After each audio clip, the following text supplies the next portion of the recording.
Hi guys, my name is Lindsay, and before I start talking about the project, I want to take a minute here to thank each and every one of you who has actively participated in the discussion boards, because not only did I have the privilege to learn more about yourselves and your future goals, I was also able to see things from a new perspective, both in your comments and your posts. And that only ever helped me grow more as a person, both mentally and academically. And I'm also very grateful because through that, I was also able to reflect more on who and what kind of person I want to be in the future. So, once again, I would like to thank every one of you because I had such a great semester of learning. Now, moving on to the actual assignment.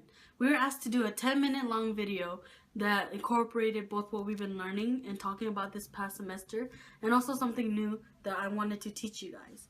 So after looking through the discussions and assignments that we've been doing over this past week, I've decided to do a PowerPoint on transferring. But what I mean more specifically by that is the financial side of transferring.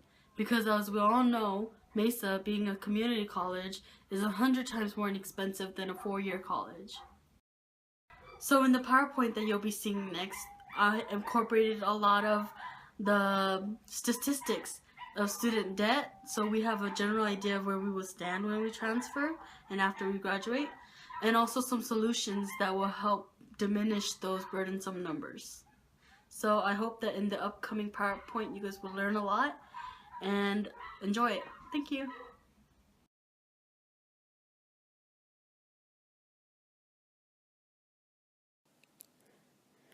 As you guys can see in the outline, the first thing I'm going to be talking about is the basic statistics of student debt. And in this section, we'll be mostly talking about the average number and cost that students usually walk out with after they graduate. And this includes both public and private schools. The next section is the solutions, which includes grants and scholarships that can help you diminish those numbers. In the third section, we'll be talking about safe loans. I included the loans because it's most likely that most of us, even if we don't want to, will have to take it out. We will be talking about the eligibility, the requirements, and how much you can get. And this applies to 3 different kinds of loans, and which we will see later. On this slide, I first want to introduce you guys to basic statistics of the nationwide debt. As you guys can see in the first bullet point, in 2012, about 1.3 million students from 4-year colleges had student loan debt. And below that are bullet points of previous years. As you guys can see, even though the statistics are pretty old, you can see that there's a steady climb of students who are slowly going into debt. The next bullet point is something I actually found very interesting. This bullet point is specifically about graduates and students who receive Pell Grants.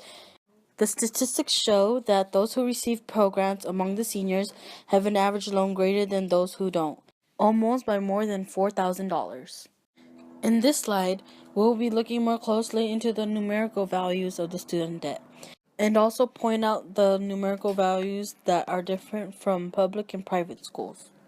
As you guys can see from the numbers, those who graduate from private for-profit schools owe a lot more than those who attend public and private not-for-profit schools, almost by more than $10,000.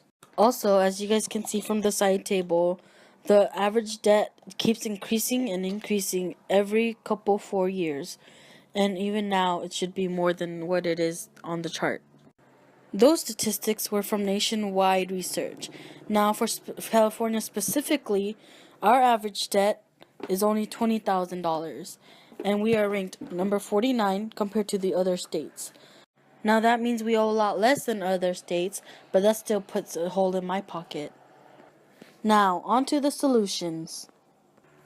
The first place to always look for money is through FAFSA, and through FAFSA is a network that will lead you to other places to find money, some of which I will be listing later on. Here's a link for you to check out the site, and even if you haven't done it, apply to it.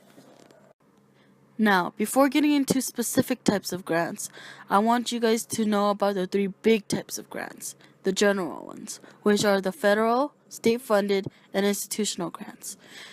The federal ones are aid issued by the United States government out of the general federal revenue, which is from the U.S. Department of Education. The state-funded grants are grants given by each individual state, so it really depends on that one. The institutional grants are given from the schools and usually are for a post-secondary degree, which is graduate school. Here are some more specific grants that I'll be talking about. Although not many, I think these will be very helpful to those who need it.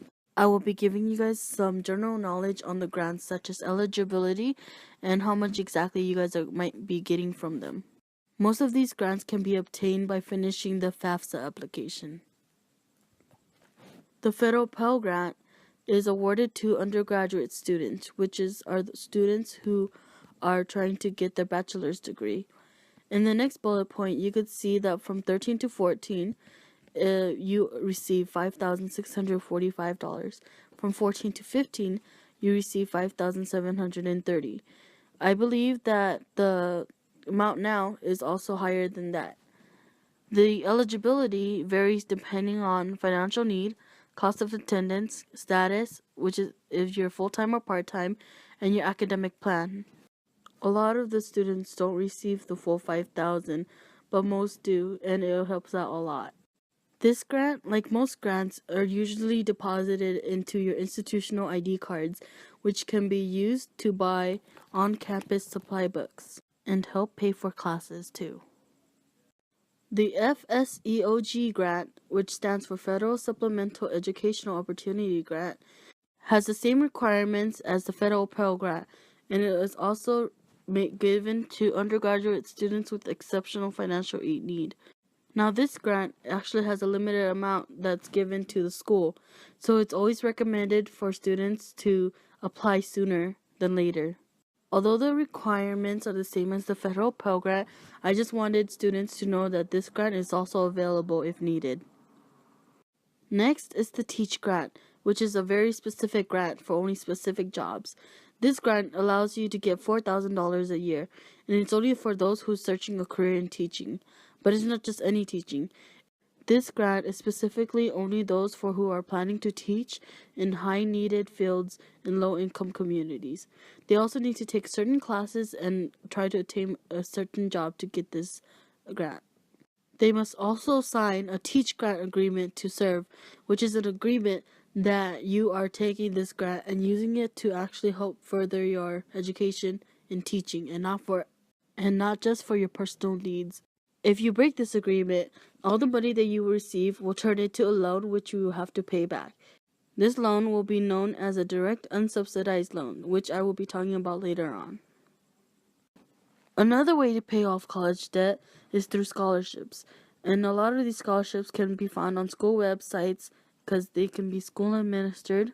They also can be work related, you just have to look for it. There is also a website that I am a member of that will help give me scholarships that I wouldn't have to go look for usually. This website is called fastweb.com, and I highly recommend it. Based on personal preference that you will have to fill out in the beginning, the website will give you specific applications and scholarships that you yourself are eligible for. One of the biggest reasons students go into debt is because they take out loans that they can't pay for. A lot of the loans that people have to pay back are private loans. Those loans are numbers based on what you want, not what you need. So in this next section, I'll be showing you guys some loans that you can take out that are monitored and ones that you actually need, so they don't base it on how much you actually just want. The first loans that I'm going to introduce you guys to are the direct subsidized loans and the direct unsubsidized loans. Now, these two loans are similar in the way that the school determines the amount of money that we get, and we must be enrolled at least half-time and be in the program that leads to a certificate and degree. These two loans also can be obtained through FAFSA too.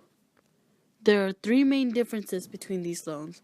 A direct subsidized loan are only for undergraduate students, while the other can be obtained by graduate students too.